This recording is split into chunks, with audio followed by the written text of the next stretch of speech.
Every time we prosecute a case, as big as this, the smaller ones, we try to send a message that potentially would-be criminals in this community would look at this and say, these people are serious. If, when need be, they're going to put 40 potential investigators on a case. They're going to use every lab resource they can, and they're going to find out who did it, and we're going to prosecute it to the fullest extent of the law.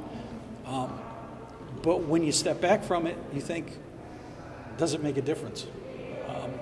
You hope it does, but is it going to stop another shooting?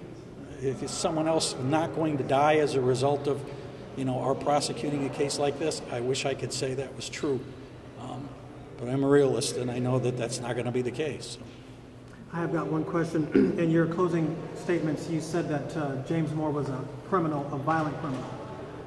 How do you feel about the fact that you gave him this deal that's going to put him back on the streets in however many years it is? James Moore is a criminal, and he's a violent criminal, and he spent the better part of his life being a criminal. Having said that, who are we to say that at the moment J.T. Moore sat in a conference room and said, you know what, this is wrong.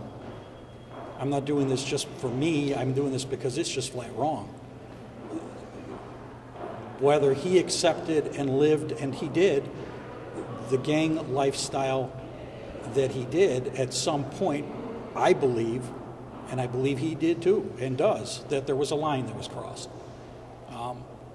And at this point, knowing what he's done, who are we to say that at this point, for the first time in his young life, he hasn't taken a step back and said, you know what, I got to do the right thing.